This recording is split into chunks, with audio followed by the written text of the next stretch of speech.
Assalamualaikum warahmatullahi wabarakatuh.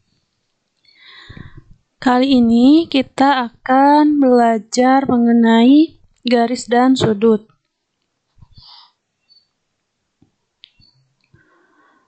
Nah, pengertiannya, garis adalah kumpulan titik-titik yang banyaknya tak terhingga dengan jarak antar titiknya sangat dekat. Garis diberi nama dengan huruf kecil, misalnya G dan H. Nah, ini menggunakan huruf kecil.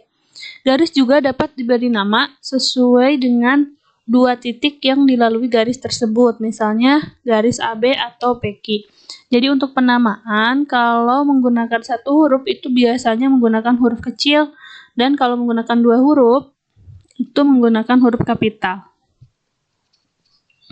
Suatu garis dapat dibagi menjadi beberapa bagian yang disebut ruas garis. Nah, ruas garis adalah garis yang dibatasi oleh dua titik. Suatu ruas garis yang berawal dari satu titik pangkal dan menuju secara tak terbatas ke satu arah dinamakan sinar garis. Nah, ini perbedaan dari ruas garis dan sinar garis. Untuk ruas garis itu awal dan akhirnya ada titik. Kemudian untuk sinar garis, di awalnya titik. Nah, karena mempunyai arah, berarti di ujungnya ada arahnya. Ya, ini perbedaan ruas garis dan sinar garis. Selanjutnya, kedudukan dua garis.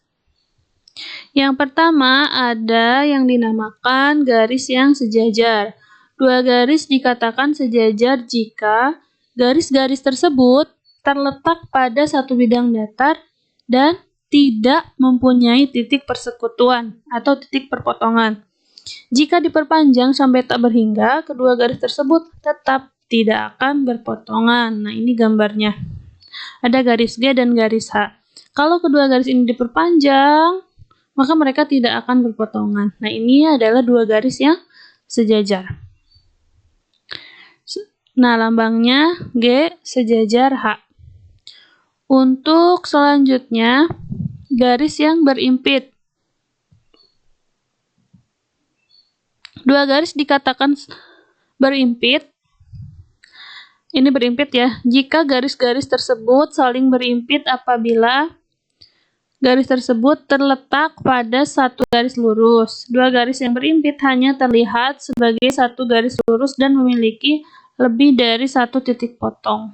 Nah, ini ada garis G dan H, karena mereka berimpit, tempatnya sama-sama di situ, sehingga hanya terlihat satu garis. G sama dengan H, karena berimpit ya. Selanjutnya ada garis yang berpotongan. Dua garis terletak pada satu bidang dan mempunyai satu titik persekutuan atau satu titik potong. Kedua garis tersebut dikatakan berpotongan. Titik persekutuan antara dua garis yang berpotongan disebut titik potong. Nah, ini adalah dua garis yang berpotongan. Ada garis G dan H. Nah, ini ada titik potongnya di sini. Titik potong itu yaitu persekutuan antara dua garis atau pertemuan antara dua garis, ini dinamakan titik potong. Selanjutnya ada garis yang bersilangan.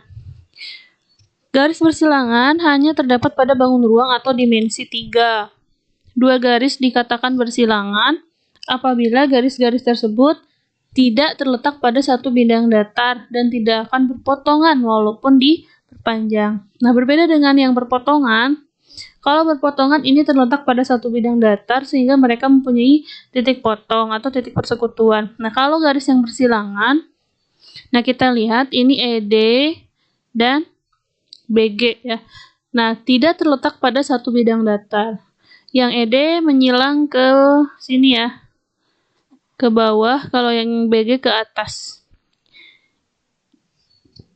Jadi mereka tidak akan berpotongan karena tidak dalam satu bidang. Nah, itu contoh lainnya adalah EG dan juga BD.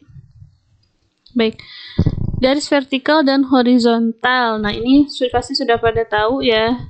Jika dua garis saling tegak lurus, maka kedua garis tersebut membentuk sudut siku-siku. Garis horizontal dan vertikal jika bertemu di satu titik, maka kedua garis tersebut tegak lurus. Jika kedua garis saling tegak lurus, maka kedua garis itu belum tentu garis vertikal dan horizontal. Nah, ini gambarnya. Untuk arah vertikal itu garis yang ke atas ya, lurus ke atas, horizontal itu ke pinggir ya. Ini sifat-sifatnya. Dua garis yang saling tegak lurus akan membentuk sudut siku-siku. Nah, ini sudut siku-siku 90 derajat. Kemudian, kalau garis horizontal dan vertikal bertemu di satu titik, maka kedua garis tersebut akan tegak lurus. Contohnya seperti ini. Dan yang ketiga sifatnya, jika kedua garis saling tegak lurus, belum tentu garis itu adalah garis yang vertikal dan horizontal. Karena tegak lurus itu tidak harus vertikal dan horizontal saja ya. Ada yang miring bentuknya tapi dia juga tegak lurus. Selanjutnya sudut. Sudut adalah daerah yang dibentuk oleh pertemuan antara dua sinar garis atau dua garis lurus. Sinar garis AB dan BC. Nah, di sini ada AB dan juga BC. Disebut kaki sudut. Kaki sudut. Kemudian titik pangkal B yang merupakan perpotongan dua kaki sudut disebut titik sudut. Daerah yang dibatasi oleh dua kaki sudut disebut daerah sudut. Dan sudut dinotasikan dengan simbol seperti ini ya. Jadi, ini yang dinamakan kaki sudut itu ada AB dan juga BC. Sementara B ini merupakan titik sudut dan daerah sudut ini dibatasi oleh dua kaki sudutnya. Untuk pemberian nama, ada dua cara. Yang pertama dengan satu huruf, yaitu sudut B. Ya, untuk gambar ini dinamakan sudut B. Kenapa? Karena titik sudutnya ada di B, sehingga ditulis sudut B. Cara kedua, dengan 3 huruf. Nah, bisa sudut ABC, atau ditulisnya seperti ini, sudut ABC, atau juga sudut CBA, ditulisnya seperti ini. Yang penting, titik sudutnya ada di tengah. Boleh ABC atau sudut CBA. Besar sudut ditentukan oleh jarak antara kedua kaki sudut. Besar sudut dinotasikan dengan, nah ini, M sudut ya. Ini dibacanya besar sudut. Besar sudut dapat diukur menggunakan busur derajat. Satuan untuk menyatakan besar suatu sudut antara lain ada derajat, menit, dan juga detik. Hubungan antar satuan sudut tersebut sebagai berikut. Nah, untuk 1 derajat itu sama dengan 60 menit. Menit itu kutip 1 ya. Atau 1 menit itu 1/60 derajat. Selanjutnya, 1 menit adalah 60 detik. Atau 1 detik itu 1/60 menit. Nah, dan 1 derajat itu 3.600 detik atau 1 detik sama dengan 1/3600 derajat.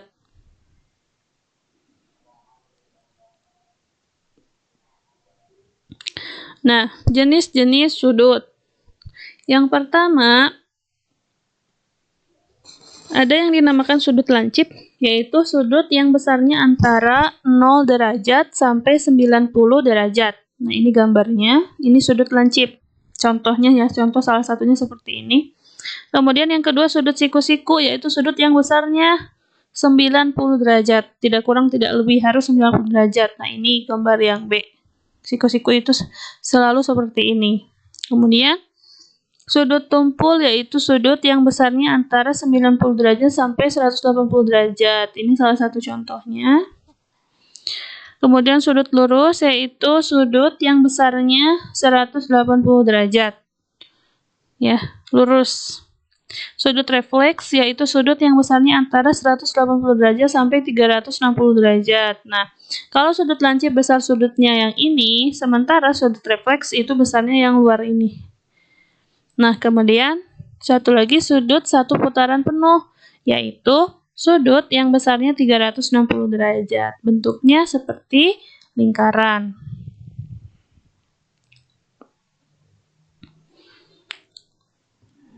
Contoh, ubahlah satuan sudut berikut. Nah, tadi kan sudah dipaparkan untuk satuan sudut ada derajat, menit, dan detik ya. dan juga konversinya juga sudah dipaparkan. Nah, untuk mengubah satuan sudut, nah ini ada 16 derajat, mau diubah ke menit. Nah, 1 derajat itu kan 60 menit, berarti kita kalikan. Jadi 16 kali 60 hasilnya 960 menit. Dari menit ke derajat itu dibagi 60. Jadi 72 menit sama dengan 72 per 60. Atau 72 dibagi 60 hasilnya 1,2 derajat. Untuk yang C, 25 derajat 30 menit mau diubah ke derajat. Berarti yang derajatnya ditulis lagi 25 derajat. Untuk yang menitnya kita ubah 30 per 60. Hasilnya 0,5. Berarti ditambahkan 25 derajat tambah 0,5 jadi 25,5 derajat. Untuk contoh yang kedua, tentukan hasil operasi hitung pada satuan sudut berikut. Untuk yang A, 5 derajat 46 menit 25 detik tambah 12 derajat 21 menit 41 detik. Nah, ini biar mudah kita jumlahkan ke bawah ya. Jumlahkan ke bawah seperti ini. Nah, 5 tambah 1, 6, 2 tambah 4, 6, 6 tambah 1, 7, 4 tambah 2, 6, 5 tambah 2, 7, 1 diturunkan. Jadi 17 derajat, 67 menit, 66 detik. Nah, di sini ada konversi.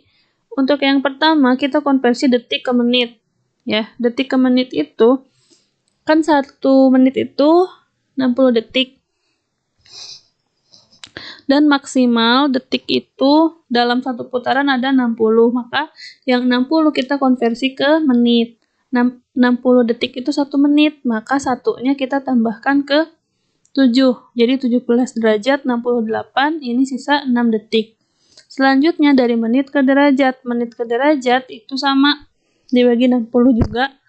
Jadi yang 60-nya kita ubah ke derajat jadi 1 derajat, maka satunya kita tambahkan ke derajat. Jadi 1 tambah 17, 18 derajat. Ini sisanya 8 menit. Nah, hasil akhirnya 18 derajat, 8 menit, 6 detik. Untuk pengurangan, nah, di sini ada 32 derajat, 26 menit, 38 detik, dikurangi 21 derajat, 45 menit, 56 detik. Nah, untuk 38 dikurangi 56, ini kan tidak bisa. Nah, maka kita konversi, ya.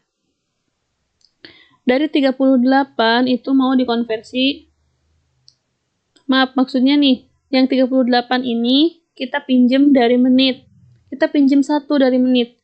1 menit itu berapa detik? 60 detik. Maka kalaupun kita minjem 1 di sini, ketika dikonversi ke detik, ini jadinya 60. Maka hasilnya jadi 32 derajat, ini jadi 25 karena sudah dipinjam tadi, dipinjam 1. Nah, yang ini jadi 98. Kenapa 98? Karena 1 menit itu 60 detik. Nah, yang ditambahkan ke detiknya bukan 1, tapi 60. 60 tambah 38 jadi 98. Oke. Nah, ini 25. 25 nanti akan dikurang 45 juga nggak bisa kan? Nah, maka yang 25 kita pinjam ke 32. Sehingga hasilnya 31 ya, ini sisanya 31. Satunya kita pinjamkan ke 25. Nah, karena 1 derajat itu 60 menit, maka ketika ditambahkan ke 25 itu bukan 1 tapi 60. Jadi 85 sehingga 31 derajat 85 menit 98 detik. Nah, baru bisa kita kurangkan. 8 kurangi 6, 2, 9 kurangi 5, 4, 5 kurangi 5, 0, 8 kurangi 4, 4, 1 kurang 1, 0, 3 kurang 2, 1. Nah, hasil akhirnya 10 derajat, 40 menit, 42 detik. Ini tidak dikonversi lagi. Kenapa? Karena bilangan-bilangannya yang menit dan detiknya sudah di bawah 60. Demikian untuk pertemuan kali ini, kurang lebihnya mohon maaf. Akhirul kalam, assalamualaikum warahmatullahi wabarakatuh.